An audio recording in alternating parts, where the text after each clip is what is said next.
Okay, so I see that we are almost live.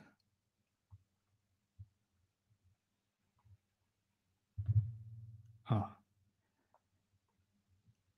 okay.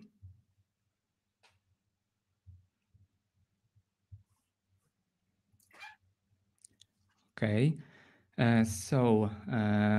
Today, my guest, great guest, Professor David Bernstein. He's a clinical psychologist, and he is just from 1 month retired professor on pension. Yeah, on the Maastricht University.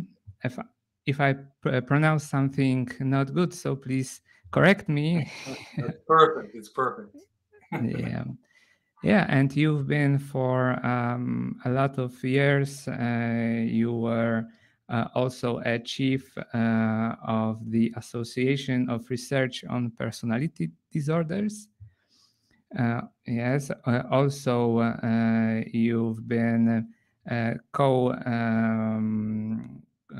co-president of the Society for the Study of Personality Disorders too, and also Society of Schema Disorders. And yeah, uh, you are the most of your professional career you spent on the research treatment of the personality disorders, especially the antisocial personality disorder, and also you've been head chief of the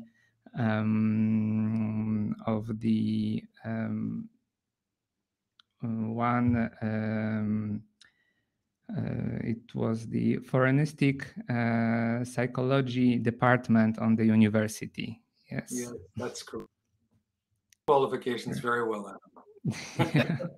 Thanks. It's like I said you before, it's the worst beginning for me, like always, to introduce someone because I care too much and I said everything correctly, and and that also you are a schema therapist, a schema supervisor, and also you are the developer of iModes. Yeah, so it's like the way of how to use modes with some comics cards. Yeah, how we can use them during the therapy. And then also working with teams and organizations. That's what the Safe Path program. I think you've covered everything. Everything. Oh, so You're okay now. I feel much better now. Thank you. Yeah, and thank you that you agree to join my podcast, Wrap Your Head Around It, about psychology, psychotherapy. Yeah, you're very welcome. It's really a pleasure to get and to get a chance to speak with you. Thank you very much. Yes, and maybe on the beginning, like my question would be about like maybe from your professional experience, why you chose that like the work with such difficult population of the patients. Yeah, like what maybe also about a bit your background, what was the beginnings of your work with those patients? Well, it's funny. I don't know how other people's life, my life, things go sometimes rather and I never expected that I would be drawn to working with patients. It's the last thing that I thought I would want to do. But many years ago, when I was a psychology intern in New York City, where I did my PhD, I had the opportunity to do a year-long rotation on a ward for alcoholic patients. And I really enjoyed it. And I thought, wow, that's surprising. Addiction, I never thought I would get into that. And then I ended up taking a job in the Bronx in New York, where there are some very, very tough addicted patients and a lot of criminal histories and a lot of aggression. And so I started working with them clinically and discovered that I loved it. And I can't really explain why, you know. Boring work, you know. It's something that keeps you on your toes. There's something about it that I found fascinating. And at the same time, what also is important to me is I was also at the same time trauma. And most of my original research on trauma was about people who were victimized, right? Or abused or had other kinds of trauma. And there were many people at the time doing research from the victim perspective. And at a certain point, I was working with these patients who very often trauma. They were the ones who were causing trauma. And I thought, you know, and people who harm other people, if we want to stop violence and the cycle of trauma, maybe I should with these people more on the offender side or the perpetrator side. And kind of how I got into it. That's a short answer. At the same time, And yeah, go ahead. yeah, I think that this is like a very good point that like when we used to think about the therapy, we think about to treat the consequences of the trauma like PTSD or schemas. And yeah, it's a good point that we can also like to take care a problem from the other side, from the side of the people that they harm others, and then that this is also the treatment of trauma, but from the other side. Exactly. And what was very interesting about those, the vast majority of them had been traumatized themselves growing up. And so the cycle of violence and trauma being passed along from generation. And then at the same time, very good luck to do some work with probably the preeminent expert in the field of psychopathy, and the who at the time was a professor in Vancouver, Canada. And we did some of the first, we did the very first brain imaging of psychopaths. So I was doing that with him and with some colleagues. And I had the opportunity to learn how to interview psychopaths and diagnose them. And so I got very, very interested also in psychopaths and psychopathy. And then with my interest in it was a kind of natural question to ask people be treated. You know, is it possible that some of these psychopaths who are normally considered untreatable, possible that some of them actually could respond to treatment? Yeah, and it was one of my questions because I heard many years ago a myth that we can't treat psychopaths or antisocial personality disorder because they just don't want to be treated. Yeah, so it's also, I think, a part of the personality disorder in general that we don't see. The problems. The problems, they are always somewhere outside. So my question is how you approach the treatment of those kinds of patients. Yeah, well, that's a good question. And look, you know, that psychopaths being untreatable, it's very easy to understand why that, because these are patients, many of whom will manipulate you or create an appearance as if they're being cooperative with treatment. Many of them are very hostile or very dominant. It's very, and many of them do appear to be unmotivated. So it's not surprising that this is what this belief that these patients can't be treated. And then, of course, what that means is that no treatment ends up getting offered to them. And that's a kind of self-fulfilling prophecy. The belief is so widespread, why waste our time trying to treat them. Now, the first place, what you have to do is you do have to focus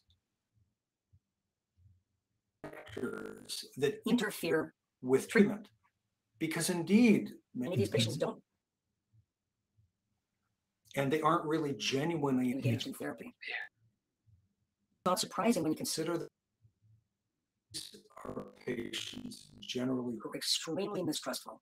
You know, view, which they probably developed at a young age, is a game that is rigged against them.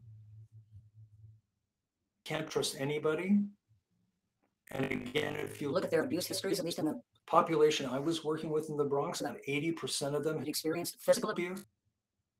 About 50% of them had experienced sexual abuse.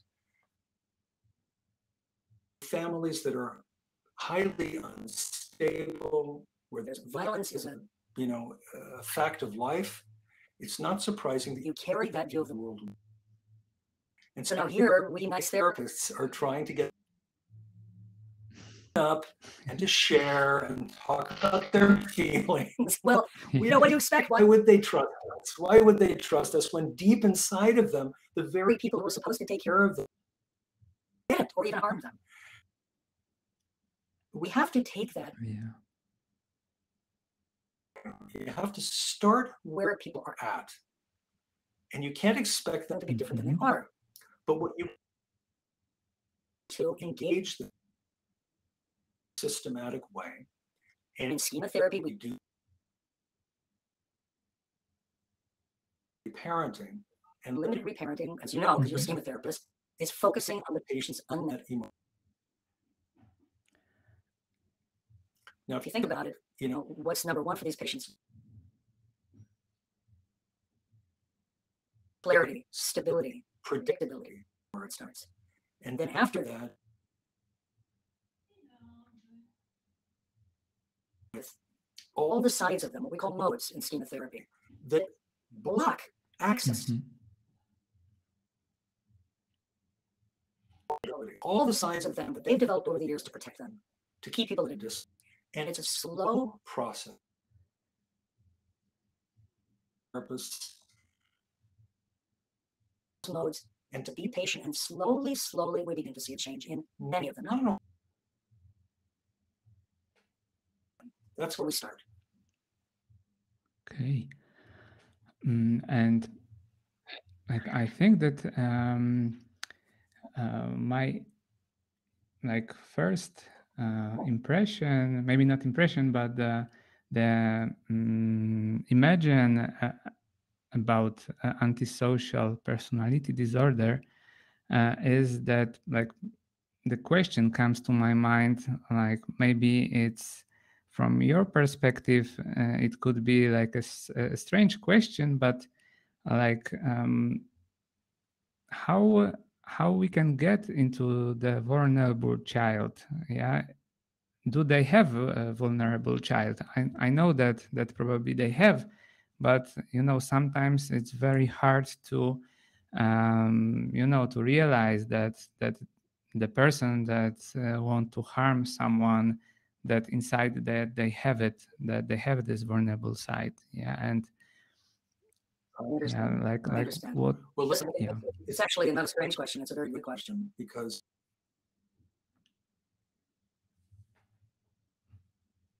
the assumption that's always been made about these patients is that they have, but that's really, there's really very little research to support that. What is true is that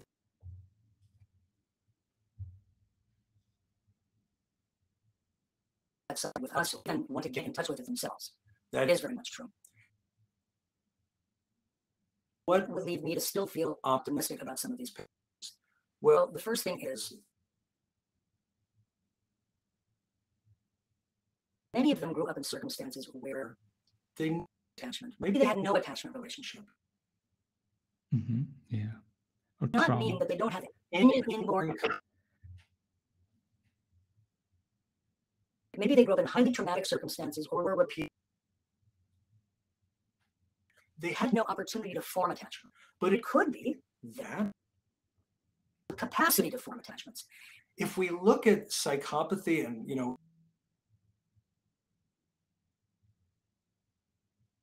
social personality, some of those patients probably have, are severely traumatized and now it may be that some of them, if given the right opportunity, slowly develop trust and begin to. Okay. If you look at the literature on psychopathy, purely in terms of deficits, the idea that that they've inherited some, and they're incapable of emotion. And the fact of the matter is, you have genetic factors, but I think it's more the exception than the rule of the patient who has capacity for emotion or for vulnerability. No, for sure, maybe 1 in 5 this capacity. And then there is no, but I'm guessing for the rest of what we see is a range.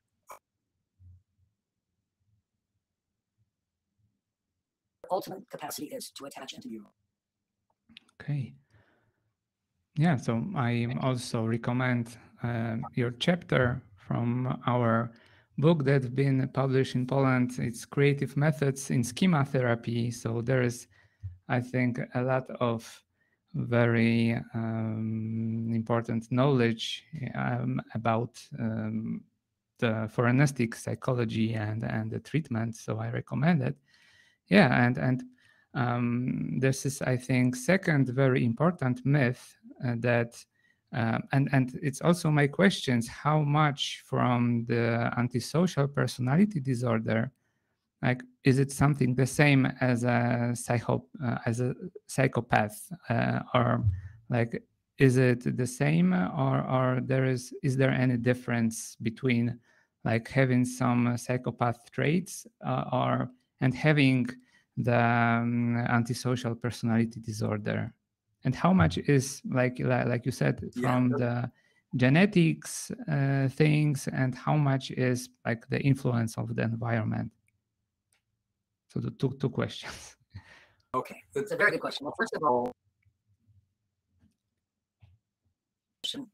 it's always some kind of interaction between genes and environment. Okay, so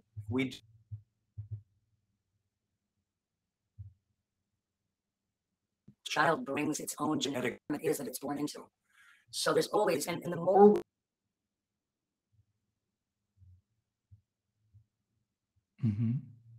how these interactions work, the more complex we. Like the environment can even turn genes on and off. Always some kind of combination. And then in terms of the distinction between antisocial personality,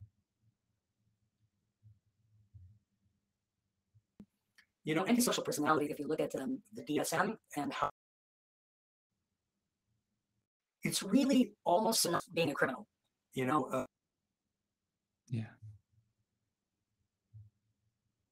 Breaking rules, being irresponsible, having a kind of impulse, exploiting other people. So, if you look in criminal populations,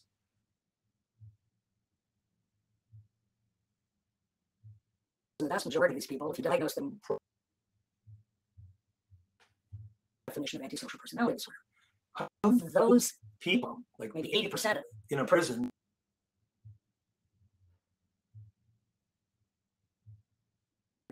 only about 1 in 5 of those.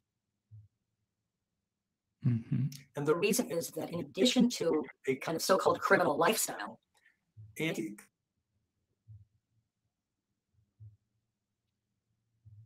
certain personality traits, like guilt and being cognitive and so forth. So even though, again, it's not just all or nothing, psychopathy, you need to reach a certain threshold where those core personality traits are very prominent. On the other, research showing that there are people in the general population who have the antisocial traits, the psychopathic traits, at least to some degree,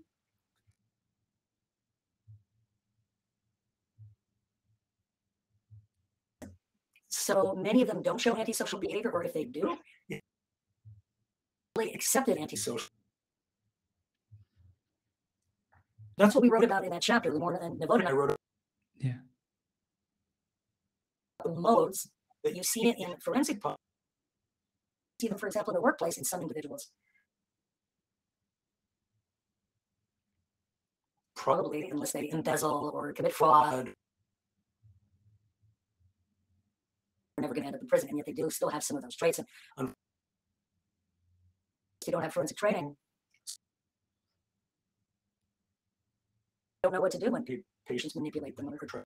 Mm-hmm. So that's what we're trying to do in that chapter, trying to give therapists a little guidance for what if I have these kinds of patients, not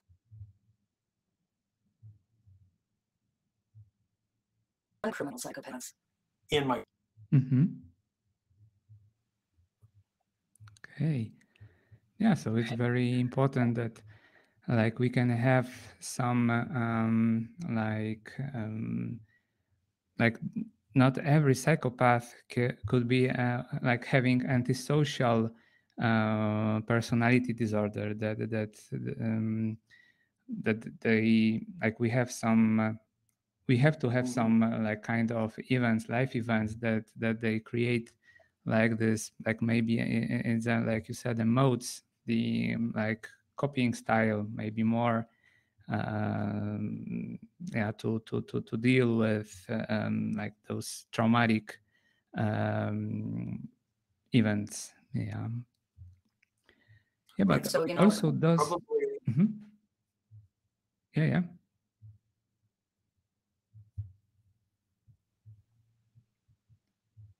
You were going to ask me. Yeah. So Yeah.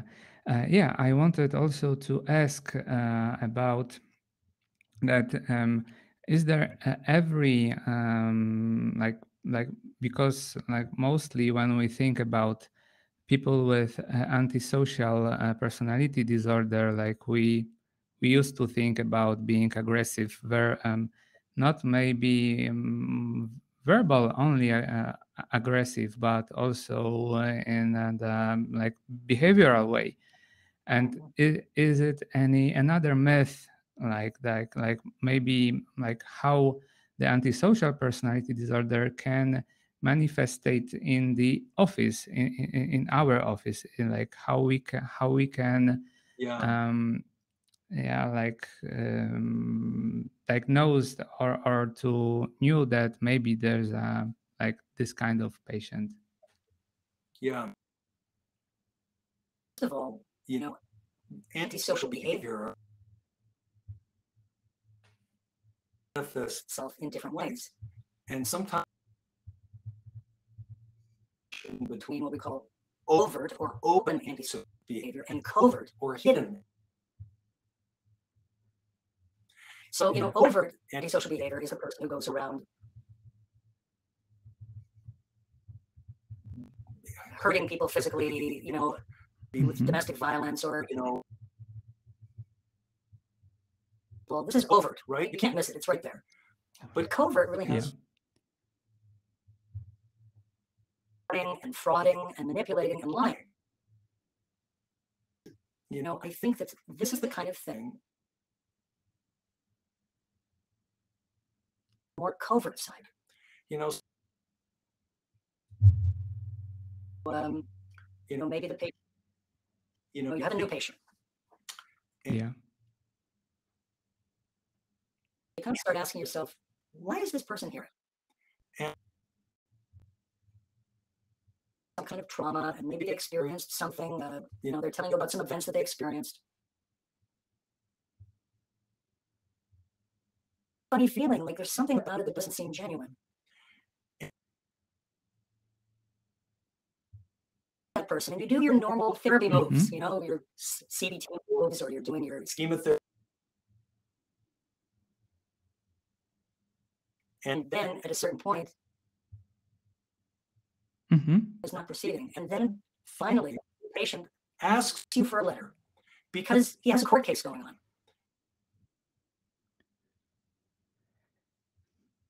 To document that he has post-traumatic stress. Yeah. then you realize that treatment has been going on for months in the agenda. Now, I don't necessarily mean that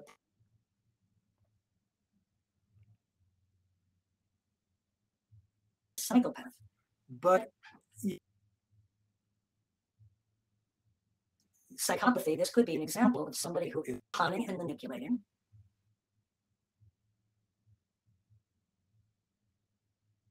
Extended period of time. And, when we talk about the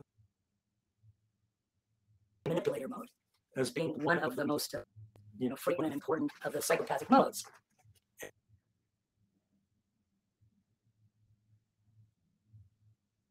Modes card. So this is the image of the cunning manipulator. The world, but it has a hidden agenda, and that's the quality of the cunning manipulator.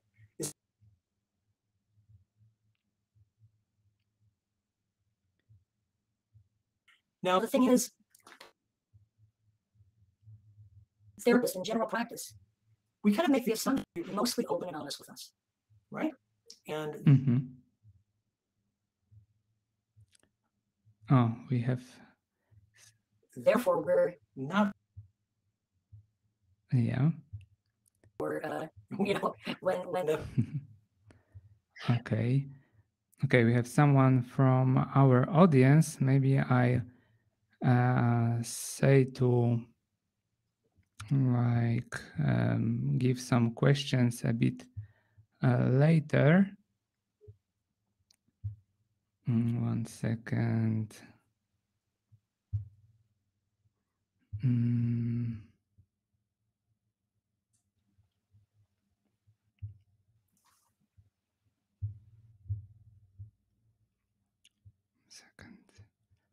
Someone got very excited. Okay, so maybe we can continue, and then I will we'll do some questions in for the Q&A session. Okay, so maybe how do you work using your cards and the modes, special with the manipulative mode? How it works? How do you use your cards? Yeah, because it's, I think, very useful thing, to work with those such difficult patients that it's, I think, we should care a lot to not to push, not to hurt their trust or something. So maybe it's a good also way to show those their modes. Listen, I think that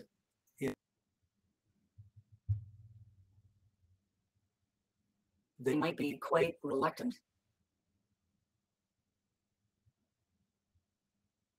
feeling that they have a manipulative side, because they might fear that the patient will give them so forth. Yeah. Obviously, you have to handle things in sensitive ways, but that's called empathic confrontation. Having empathy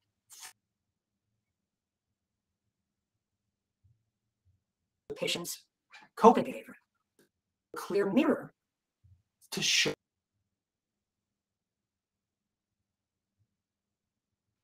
And in a way, if we don't do that, we're doing.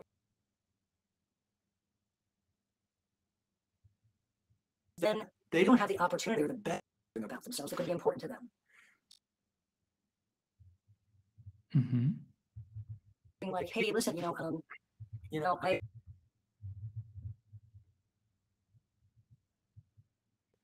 came to me originally for treatment of PTSD and trauma, and I'm not doubting you. And yet at this beginning, you didn't say anything about any letter or even any court case.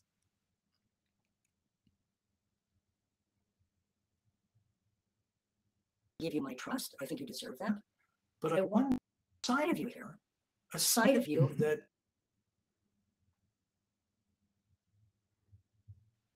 but for whatever reason.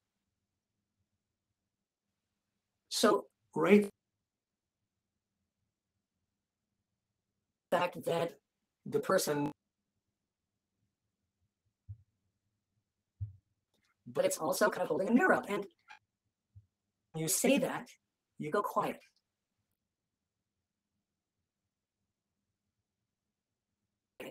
with empathic confrontation, your whole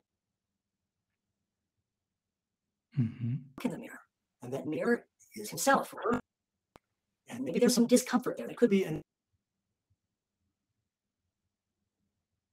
the patient could be an uncomfortable moment for you, but something new to happen. You know, some moment of, and then depending on how the patient reacts, you know, the basic is we follow the mode. So depending on what direction pops up, then we adjust our which mode is in the room right now. Okay, and what would be a goal for the therapy in those patients? Like how we can measure, you know, the success of the therapy? Is it like more from the behavioral way that we are measuring how they, you know, treat others? And yeah, I like from your experience, what, how we can measure the outcomes of the therapy? Yeah. Well, you know, I think it is about behavioral change, right? Because that's what we're after. You know, when those of us who are working for patients, it's all about trying to prevent people from going back into doing harm. Now, many of the patients that you see may not be severely antisocial, but that doesn't mean they're not doing harm. So, but that behavior change we can't expect to happen. There has to be some kind of process that occurs. And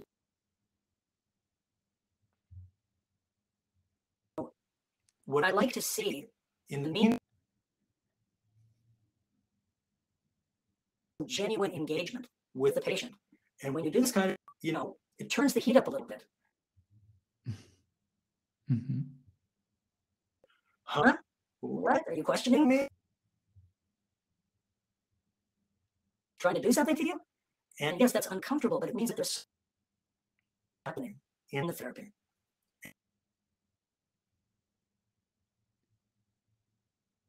Really satisfied with that there's a process that's occurring.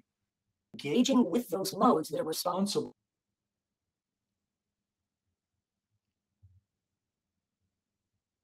And then eventually, yes, the criterion is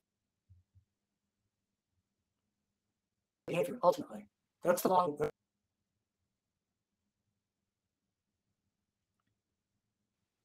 I mean, you don't want to just have a therapy and then they walk out the door and they just continue to do the same thing.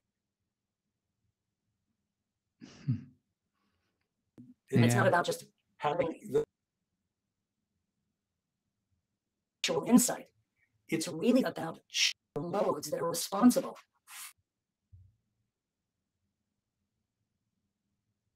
And in order to do that, you know, and do other kinds of techniques like experience modes, you know, and so that you.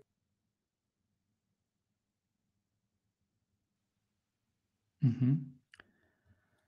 Okay, so like modes are very important in the therapy, and yeah, the behavioral change, how to treat others. It's like the most important goal in the therapy. Yeah, and maybe from your experience, maybe you can say like about maybe there are some patients that you are most proud of, like most proud of the outcomes, like maybe like if it's okay for you to like of course changing things, Sure. you know, like to like say a bit like a short story, you know. Sure. You know, I have to say there are a lot of patients. These are mostly the ones that we've treated here.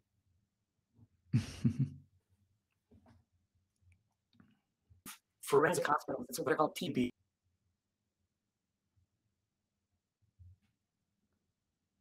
Research for many years. I collaborated with 8 of them.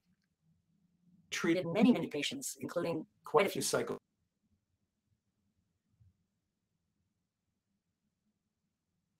what's really remarkable,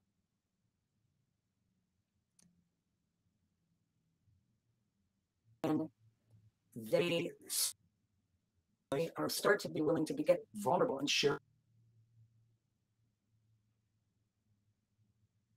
And when they go out the door, we're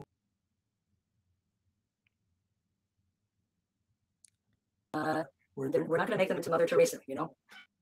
It is that they are motivated, not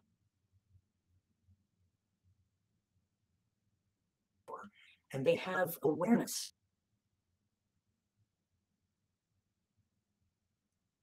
Responsible for their crimes. So they have one patient, somebody we treated for many, many years.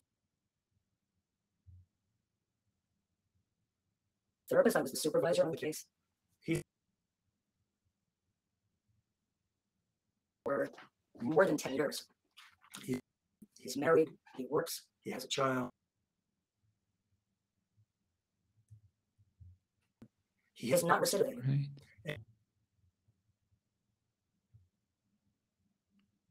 Right. What helps him? He says he has this mode. Mm-hmm. This is a mode where people, you know, it's a that, you know, can destroy an enemy, an obstacle. Okay? He says, I have to remember that every single.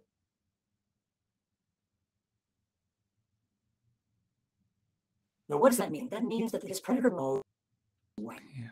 This isn't somebody who I would consider to be. It's not the.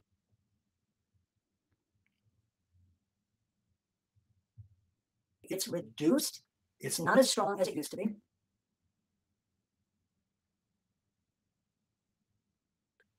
So if you ask him, well, what helps you to remember this and to not go back to doing things the way you used to? He says, I have a child. Yeah, so like the values, I think that it's. If I were to sometimes act on my impulse. Yes, it's the values, but it's not just abstract sense. It's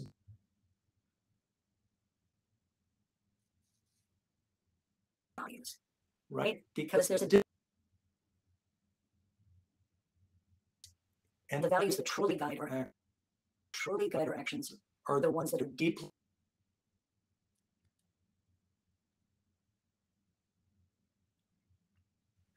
Now, this is somebody who grew by his father, who had no empathy for him at all. So why should he have empathy for other people when that's the way? Yeah. Father can beat you every single day.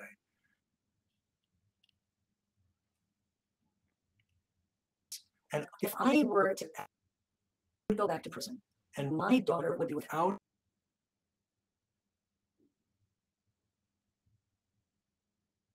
I don't want to abandon my daughter. Now that passion, things that were not obvious in that man, that's a real change. Yeah, real change, real motivation also to change, and the life value, like new position in life, like new perspective. Yeah, so yeah, it's very important.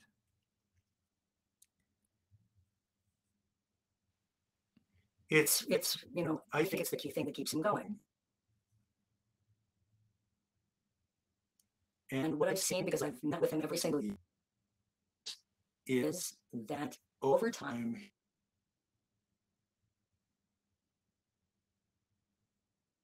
softened. And the way he talks about it, is he completely different? No.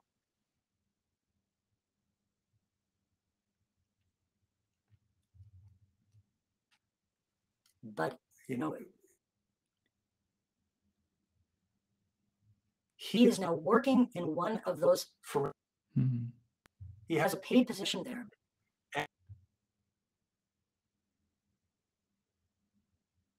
On his own experience where he can talk to patients. And why is he doing that? Because he wants to give something back. So, you know, now can I 100?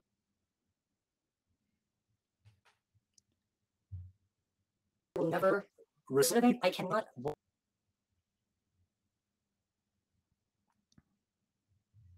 He goes along in life without, chances are that he will not. You know, it's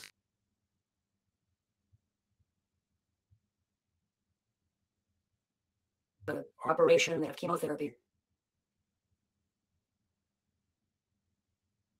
Chances that they will not develop another episode. And I think it's similar risk factors that are involved in psychopathy.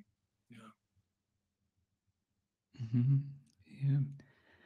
Yeah. So like, I think that there's always like, we don't work that someone has to be 100% different, because like it's impossible. But how to take care of our lives and like to like follow our values, like to like handle this life in general, not to be completely different person. Yeah. Handle it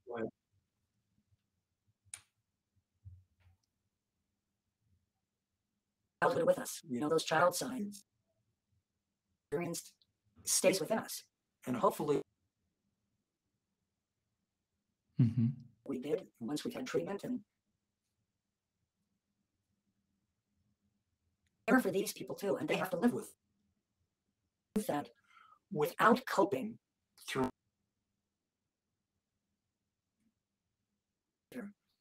But what we see over, and I think that really makes a big difference. Yeah.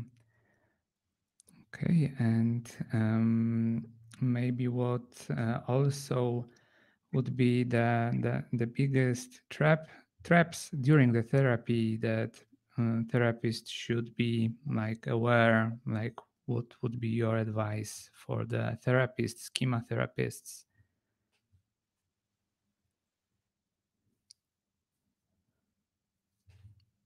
And I'm talking now about schema therapy field with some of these very antisocial patients. Yeah. Be conned and manipulated.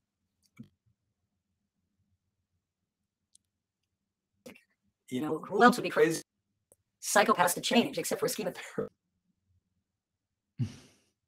So we have a side that's very idealistic and nurturing and so forth. But that doesn't mean some of the patients that we work with are not extremely dangerous.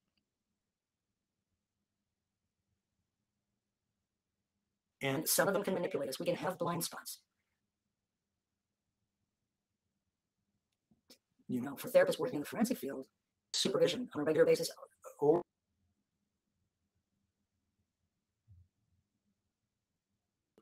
because we need to be able to share sometimes can fall in. You know, let's say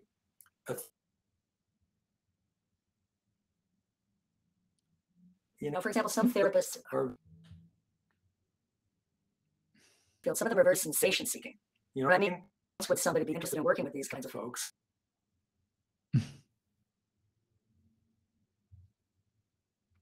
Kicks or thrill, you know?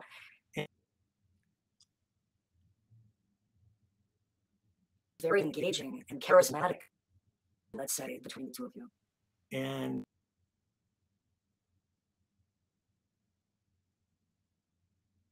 you can imagine how, if that occurred, the patient was manipulated, that the patient could use. And then, you know, unfortunately, it's rare, but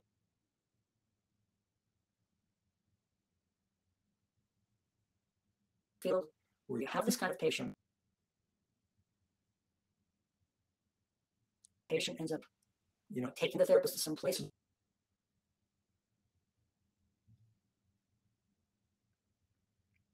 And this is why it's very important for people who are doing this kind of forensic work.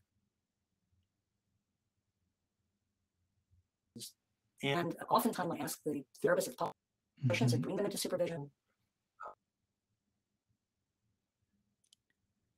Yeah, because you need to do it. You're doing it in isolation. Dangerous. It really can be. like to deal with the aggression, and how to like do the empathic confrontation, because I suppose that there's a bit difference. It could be a difference between the regular empathic confrontation that we are doing in the schema therapy. That, yeah, that's my thoughts. So It must be very empathic confrontation. It does need to be empathic, but it also has to be very.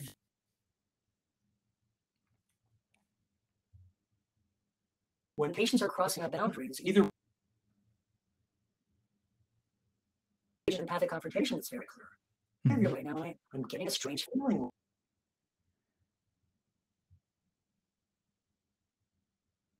Trying to manipulate me right now, and I reason why the side of you is here right now. So it's not that it's not empathic, but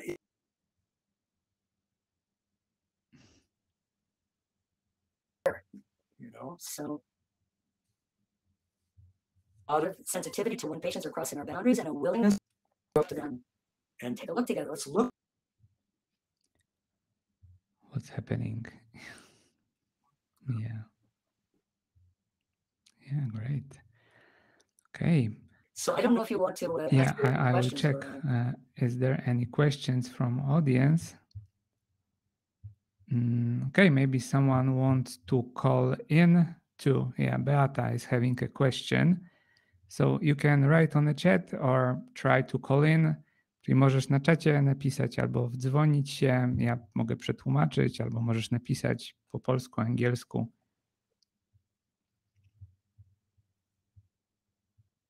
Spróbuję się. She tries to call in. Okay, so Sure. you need to tap the like on the cell phone, you have a green dot to call in on the when you click on people.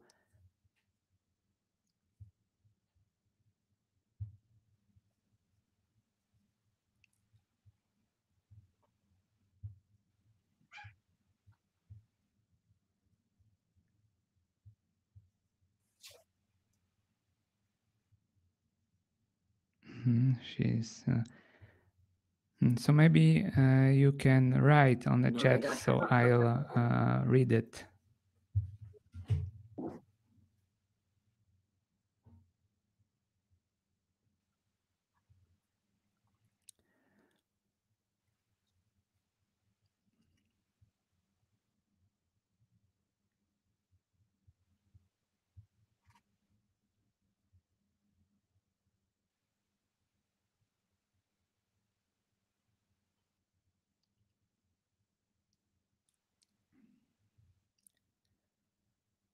Waiting on the chat. Maybe I'll ask you about, will you be on the conference in Poland, Inspire, in the 13th of May to 1st June?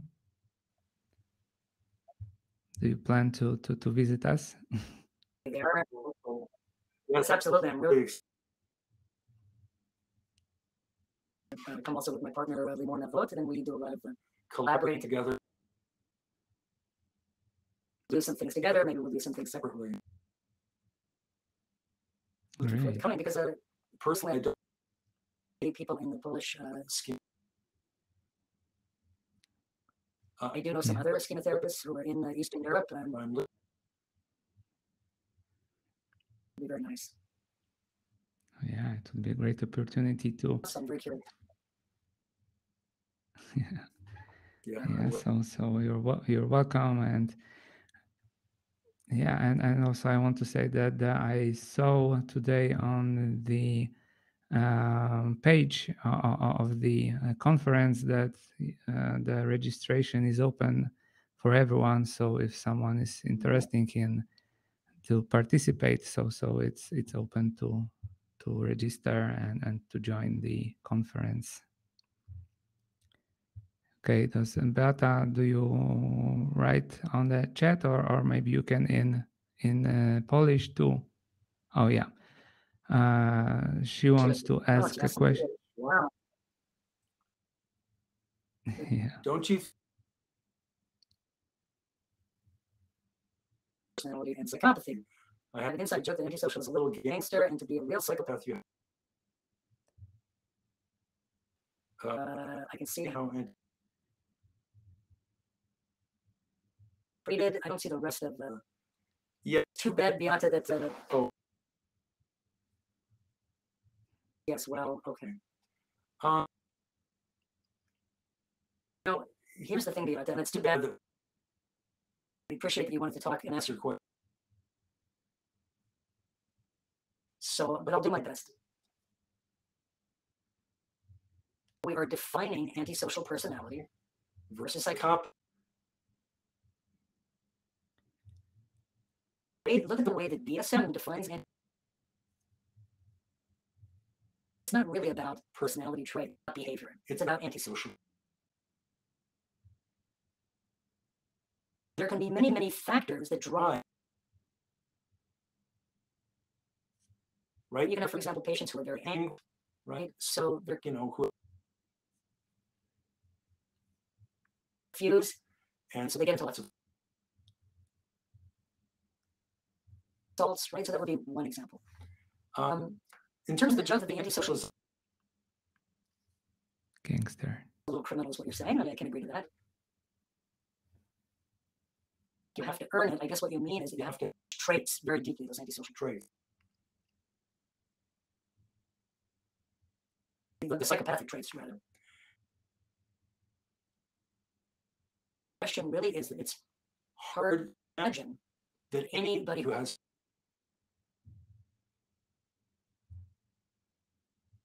could change. I guess that's really what you're saying.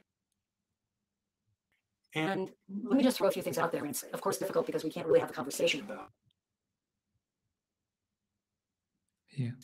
But if you think about it, are we as human beings capable? Am I capable of change? Well, when we take a look at the reason and personality, change and evolve over time, over the course of the. And there are many, many factors that could affect. So, not just fixed. It's not. Now, maybe you think, well, look, if psychopathy is completely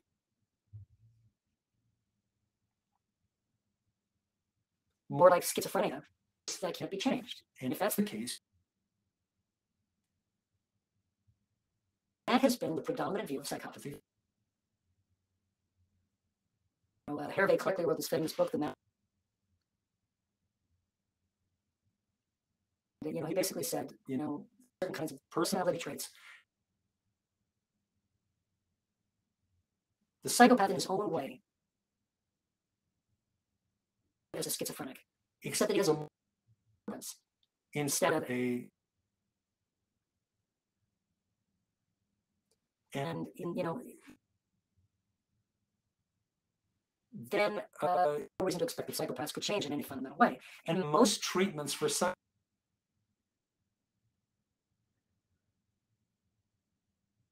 they basically say, well, we assume that we can motivate psychopaths to make some change. And that kind of approach can work as long as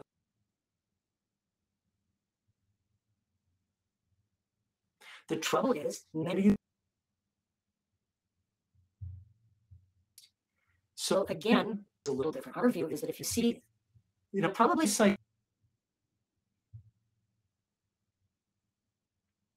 genius category, it covers many. If you see, maybe there's a subgroup that do have this kind of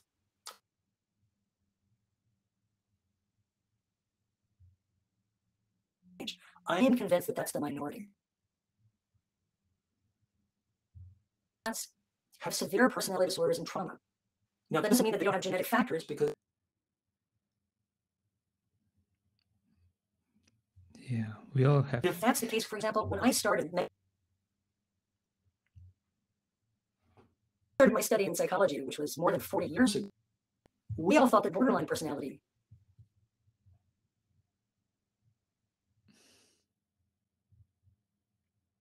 and it couldn't be treated. And there were many people in the mental health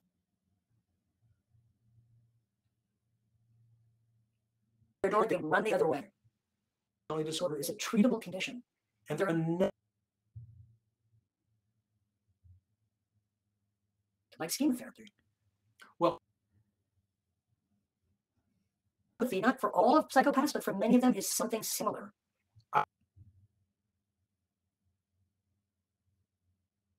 Borderline personality, because we're dealing with so much aggression. But you know, schema therapy went to work for borderline personality, and at least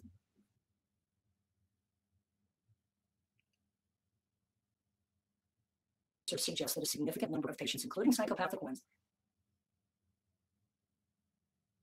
Okay, so I guess it really comes down to how you're visualizing psychopathy. What do you think its causes? You know, does that make sense? There, but I don't know. She's still online. Yeah, but very complex. Yeah, but this is, I think that it's a good point because it was easy. I didn't say it was easy. It's not easy. Yeah, but because there is a big comorbidity with other disorders, like for example, in borderline personality disorder, we can have a complex PTSD and some borderline traits, and like there is not, like I think that this is in general a problem of the our diagnosing. Like the way we conceptualize and diagnose people that like there is the only one disorder, or like like there is always a more complex thing. Yeah, but thank you very much for the answer. So look, yeah, that's an excellent question. It really is, and I totally agree with you. It is. It's not easy. That's why therapists need special.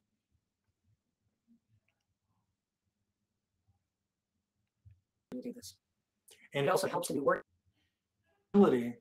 Like, you know, for example, in our Safe Path program, developed an approach for helping teams kinds of patients, antisocial patients, and so forth. It also helps when your whole treatment environment is oriented in a schema therapeutic way. And you're not just providing one-on-one therapy once or twice. The entire treatment oriented toward confronting people and setting limits, so providing for many of the emotional needs that they missed out on growing up. So, you know, working in that kind of environment makes it good.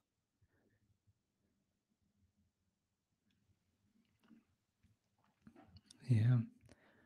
Thank you. And David, do we have time for some the last question, or like how do you think? Okay, so maybe it's okay if you have more people around. It's okay. Okay, great. So here also on the chat, you can ask a question or call in, and I check on the YouTube. Is there any questions?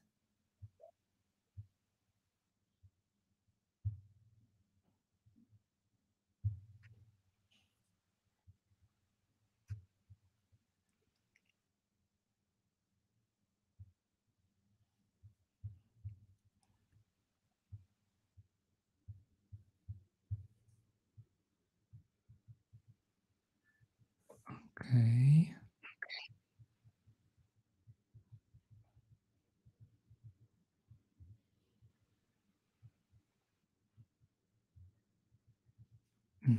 I have one question, and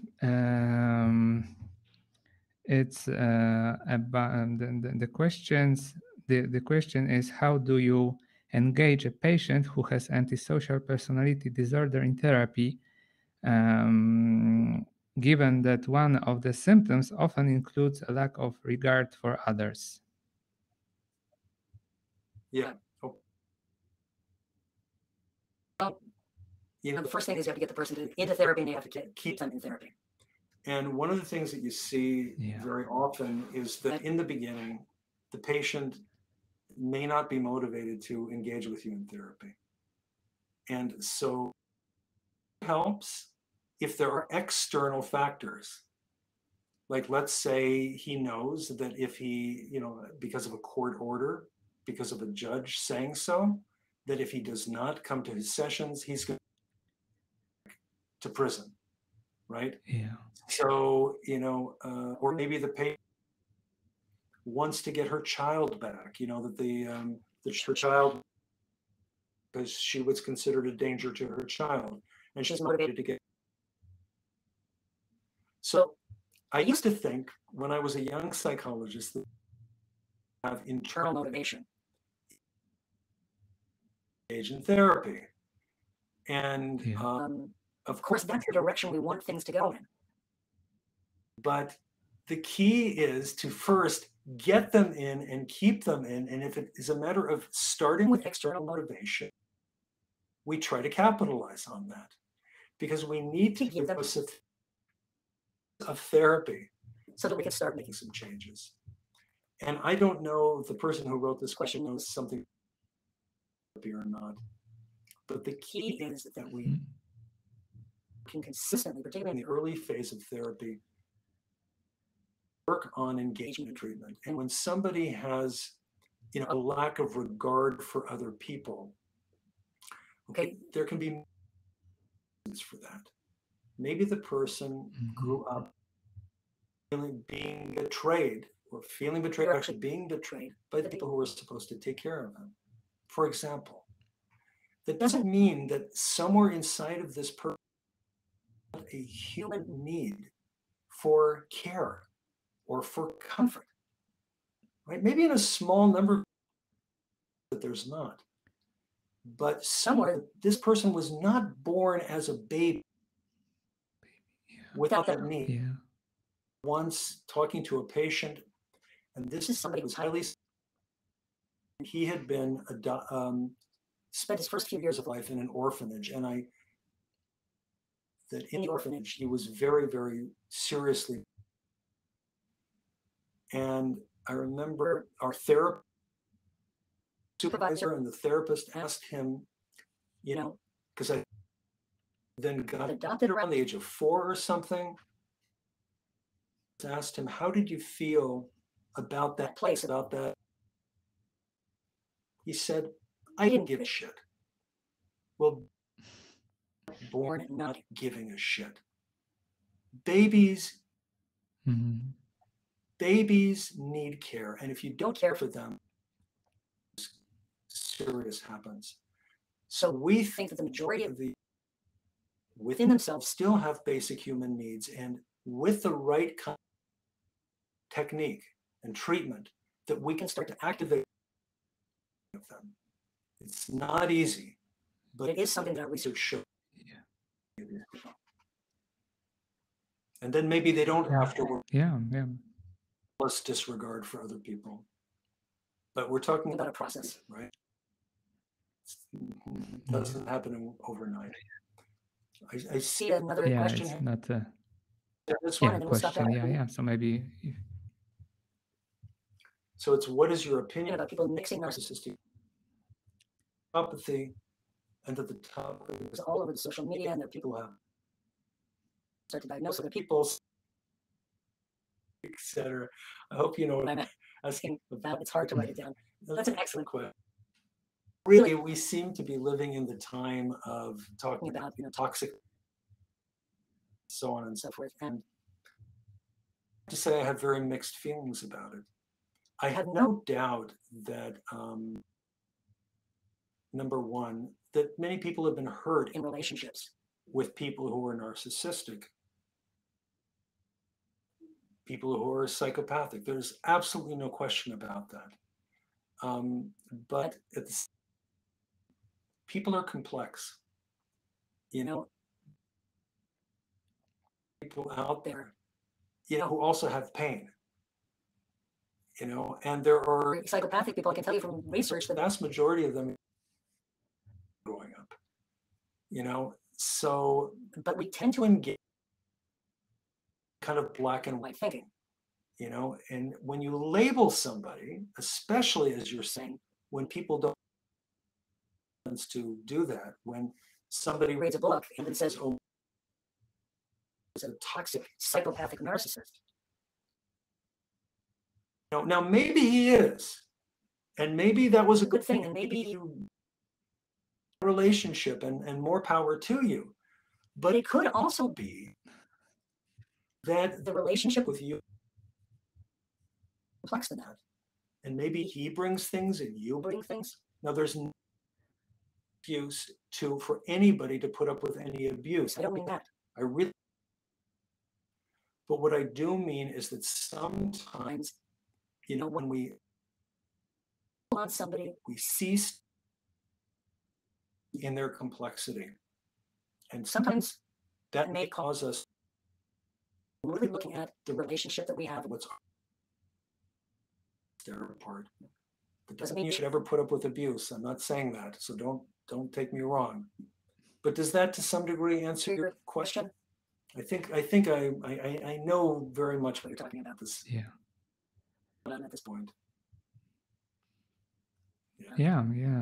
I think that it's now very also popular that when we are having those diagnostic criteria, when we focus on something, so we start also to see those things, to see those traits. So like if someone doesn't have like the some training and like there is a lot of on Instagram or some other cultural influences that are like many of also the psychological educators that they are talking so much about the criterias, but you must I think that you are saying that there is always a person behind the criterias, that we don't treat criterias, but every person is complex and we must know history and also the function of those behaviors, not only the symptoms. Yeah, and that's the difference. I think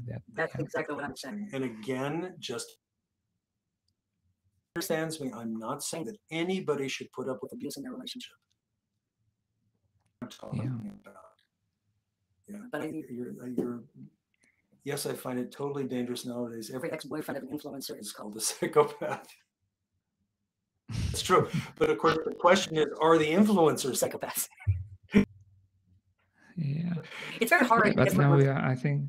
Yeah, it's all everything is monetized. Right, everything is monetized, and we know because of the social media that when things are dramatic,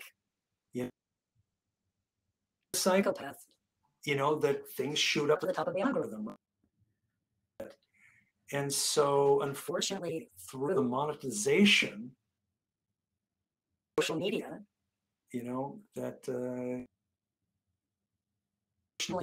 creates these societal trends that may not be so helpful. Yeah. So, but I think your but also point I'm is wondering, like, yeah.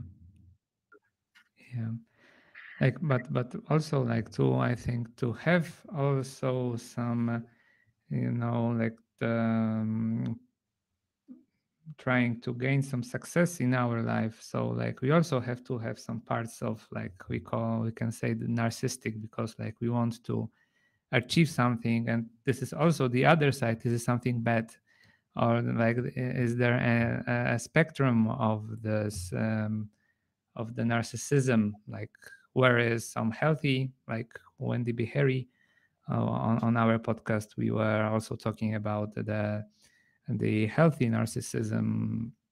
So like when we are talking about the criteria, there is also like I think many times like misunderstanding that we can like understood something else behind the criterion of being toxic or psychopath or narcissist. Being a narcissist would not have survived if it did not have some kind of adaptive value in our evolutionary history. It would not be there. Probably empathic traits. Now, what does That mean for today? Obviously society has changed a lot Since, however many million when these traits developed. Yeah. You see psychopathic Traits in many leaders. you see narcissistic traits,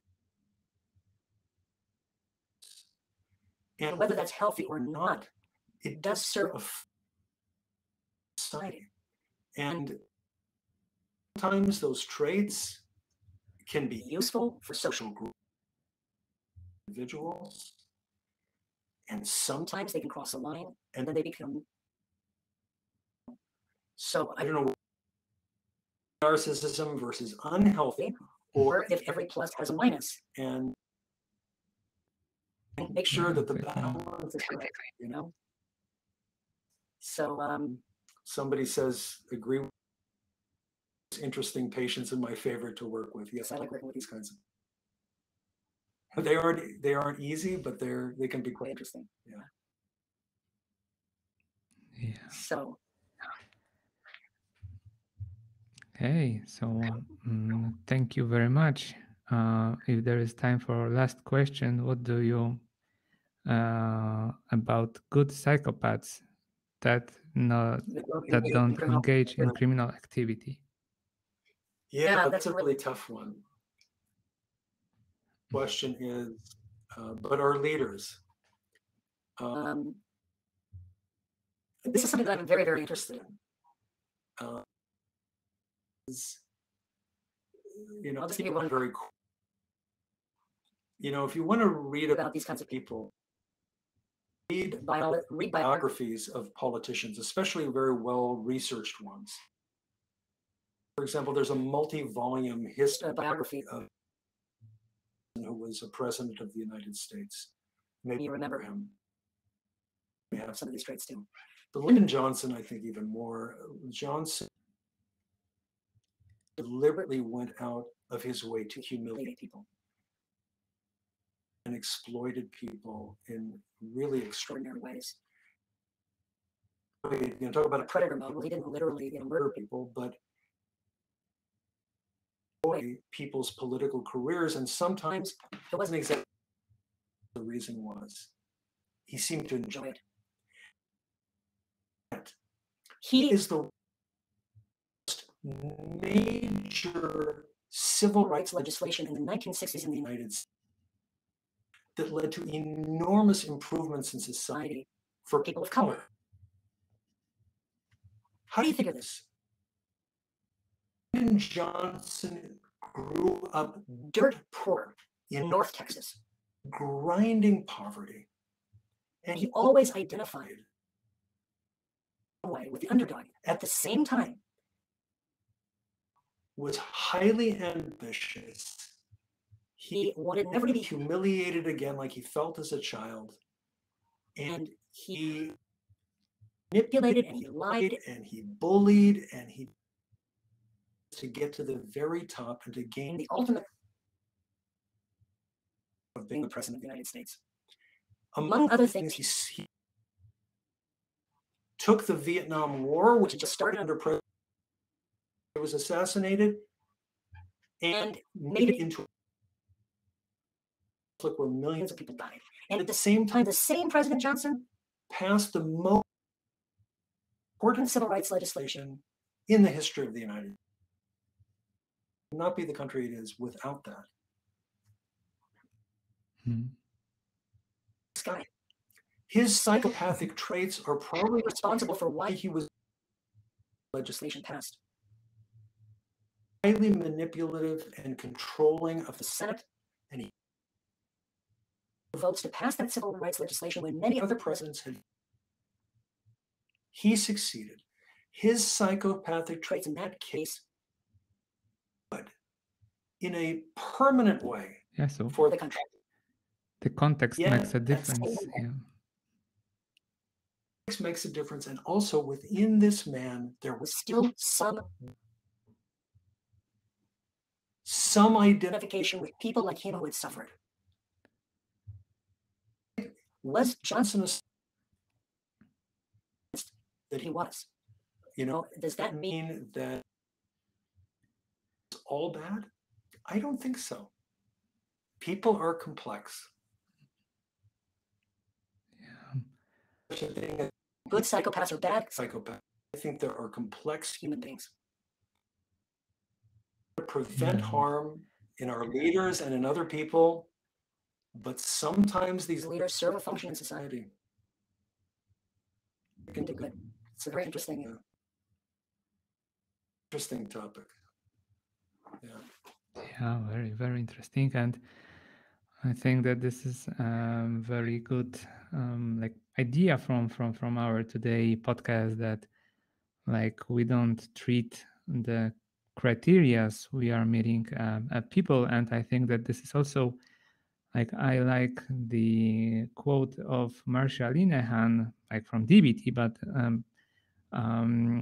that like I don't remember word to word, but it's about that it's important how we perceive our patient. If we perceive them as those, like, you know, the bad people, so like our approach to them like also changes, that we start to like working with them with some kind of like being afraid, or like on the beginning don't want to work with. And yeah, and it makes a difference, like that if we are searching in people like those vulnerable side, and perceive them as a people that could change, it also help us as a therapist.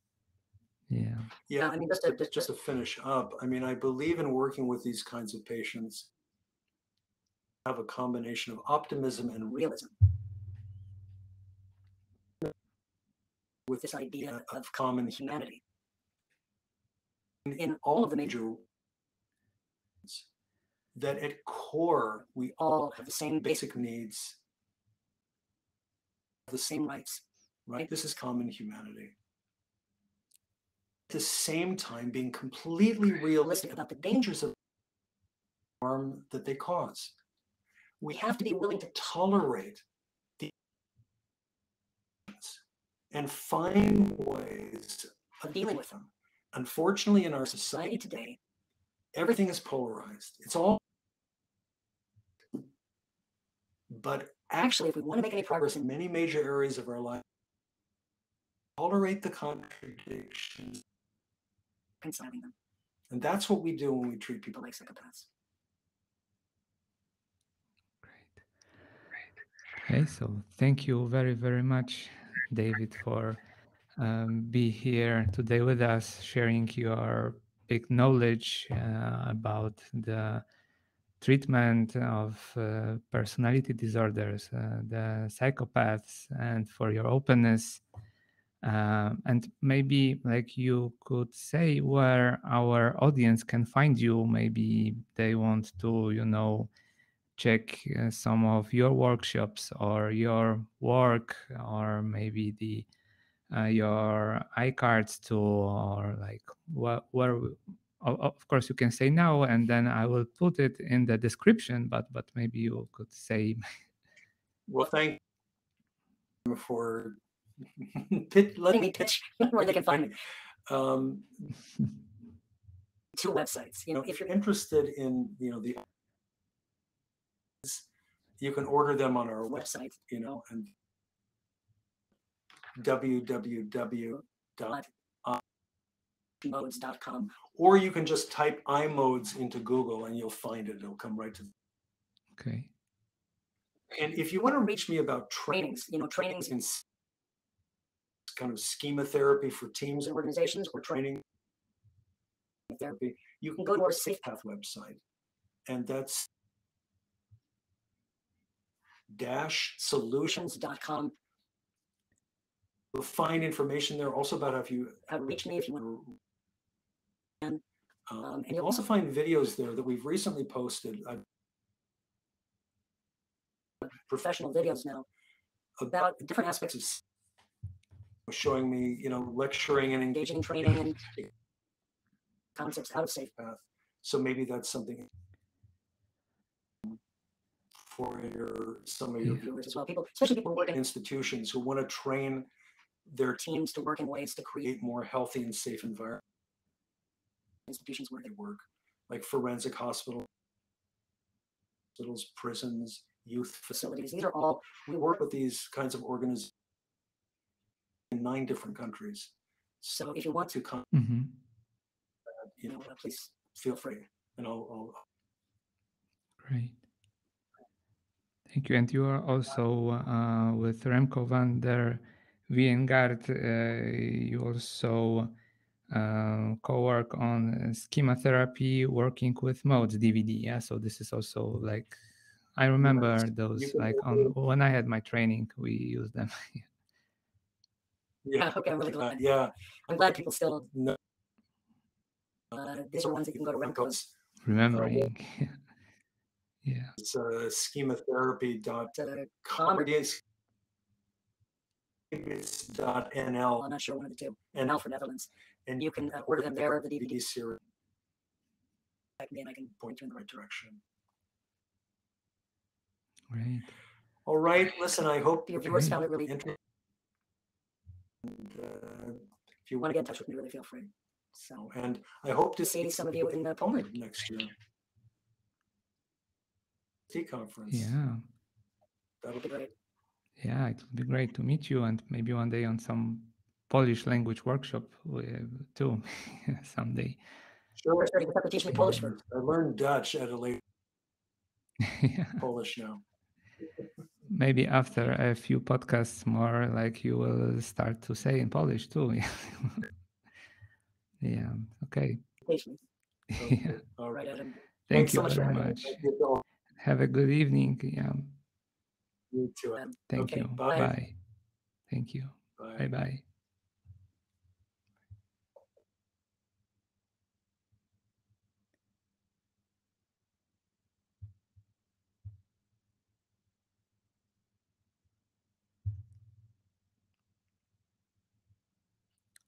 Okej, czy ktoś jeszcze, wiem, że były jakieś problemy techniczne, ale no niestety tak jest. Kiedy właśnie ktoś jest z zagranicy, no to nigdy nie wiadomo, kiedy tak gdzieś ten internet, akurat były widać takie godziny, że były duży tłok i faktycznie też no, wiem, że były utrudnienia, ale wszystko się nagrało w bardzo dobrej jakości i też myślę, że na żywo cały czas też jest transmisja na YouTubie. No tak, czy ktoś jakby tutaj ktoś został, czy macie jakieś, nie wiem, jeszcze pytania albo coś, co refleksje, jak wam się podobało? Wiem, że na razie 2 osoby są, więc już się sporo rozłączyło. No ale myślę, że następnym razem też spróbuję na StreamYardzie zrobić, tak jak z Jeffem Conwayem. Wtedy tam no, nie było żadnych problemów. Może nie było takiej jakości jak tutaj, ale tak, no tak spróbuję. Tak, będzie nagranie i będzie też z tłumaczeniem na YouTubie wszystko, tak jak zawsze robię. W ogóle teraz też będzie nowa seria moich podcastów, między innymi, tak, no tutaj z Davidem Bernsteinem no, już się nagrał, więc już nie muszę nic montować, jedynie dodać tłumaczenie, które też tu w Riverside się robi automatycznie i całkiem dobrze. Niebawem wyjdzie podcast o terapii OCD, takiej nowej wersji ekspozycji z powstrzymaniem reakcji, ale z fokusem na ruminację, tak, więc to niebawem wyjdzie. Wyjdzie podcast z profesorem Gawendą o psychozach, o diagnozie psychoz, pracy z psychozami, z profesorem Andrzejem Kokoszką, też taki o początkach psychoterapii w Polsce, psychoterapii poznawczo-behawioralnej i do doświadczeniu też profesora o jodze w psychoterapii